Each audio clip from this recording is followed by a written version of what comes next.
Assalamualaikum warahmatullahi wabarakatuh. Apa kabar semuanya?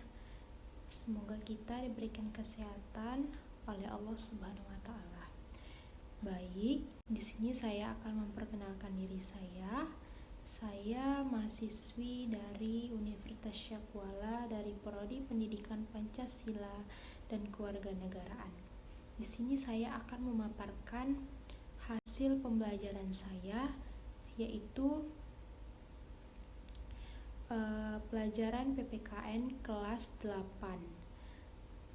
Di sini saya akan menjelaskan mengenai bab 6, yaitu memperkuat komitmen kebangsaan, yang dimana saya di sini akan menjelaskan lebih jauh tentang subbab yang pertama. Ya, di sini terdapat sebuah buku 4 pilar kehidupan berbangsa dan bernegara, yang dimana di dalamnya terdapat penjelasan bahwa Indonesia memiliki bahasa Latin, yakni terdiri dari Indus dan Nesos. Indus artinya yaitu India dan Nesos adalah pulau-pulau, yang dimana dapat disimpulkan bahwa Indonesia merupakan pulau-pulau yang ada di Samudra Hindia.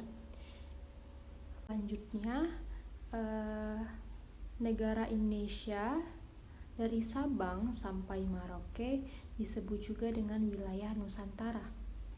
Dapat dijelaskan, sebelum Indonesia merdeka, wilayah Nusantara dikuasai oleh kerajaan-kerajaan pada masa itu, seperti Kerajaan Kutai, Kerajaan Cirebon, Kerajaan Sriwijaya, Kerajaan Majapahit, Kerajaan Mataram, dan lain sebagai kerajaan-kerajaan pada masa itu.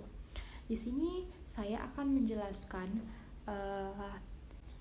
yang dimana dari masa kerajaan kita dapat melihat bahwa adanya semangat dan komitmen untuk menyatukan seluruh wilayah Nusantara.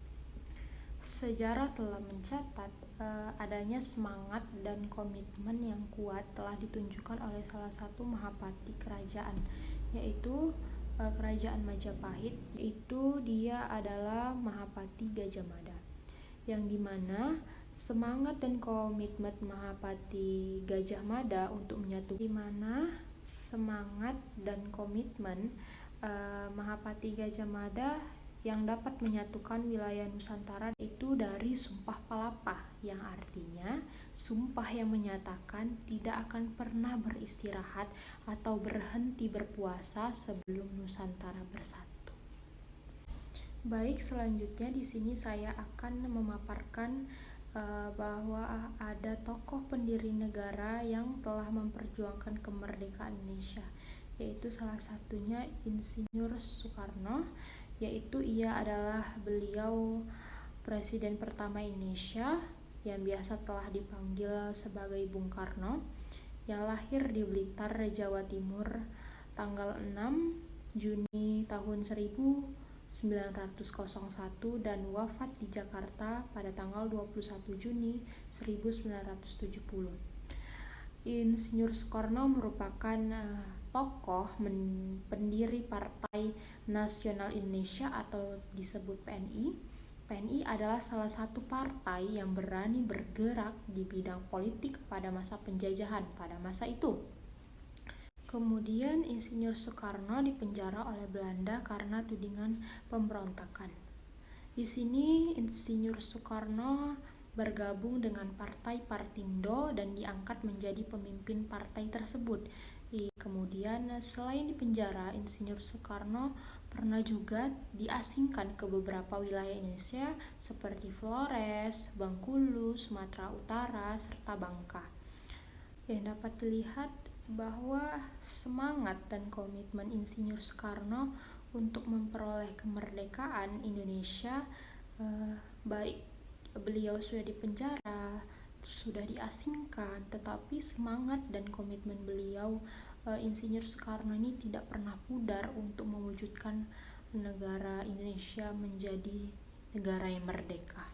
Selanjutnya, tokoh pendiri negara untuk telah memperjuangkan kemerdekaan Indonesia adalah salah satunya Muhammad Hatta. Muhammad Hatta merupakan wakil presiden pertama kali di Indonesia. Muhammad Hatta lahir di Bukit Tinggi tanggal 12 Agustus 1902. Muhammad Hatta memiliki semangat dan komitmen dalam memperjuangkan kemerdekaan Indonesia dimulai dari Muhammad Hatta membangun organisasi yaitu yang ia namakan Penghimpunan Indonesia. Muhammad Hatta sangat giat menentang imperialisme dan kolonialisme Belanda. Hal ini membuat Muhammad Hatta dipenjara dan diasingkan di daerah Papua dan Bangka. Muda masa ini dan masa yang akan datang, kita harus memiliki semangat dan komitmen pada negara Indonesia, karena kalau bukan kita, siapa lagi yang akan Baik, di sini saya akan menarik kesimpulan dari pemaparan materi saya tentang semangat dan komitmen pendiri negara. Di sini kita harus sebagai generasi muda harus tetap mempunyai semangat dan komitmen kebangsaan negara Indonesia, yang dimana kita harus tetap meneruskan, mempertahankan, memperjuangkan kemerdekaan Indonesia ini, dan terus menghargai tokoh-tokoh pendiri negara yang telah berjuang untuk kemerdekaan Indonesia. Di sini kita hanya bisa mempertahankan, tidak boleh memecah belahkan Indonesia, menghargai apa yang telah dibangun oleh tokoh-tokoh pendiri negara kita terdahulu. Baik, jika ada salah kata saya mohon maaf. Wabillahi taufiq wal hidayah. Wassalamualaikum warahmatullahi wabarakatuh.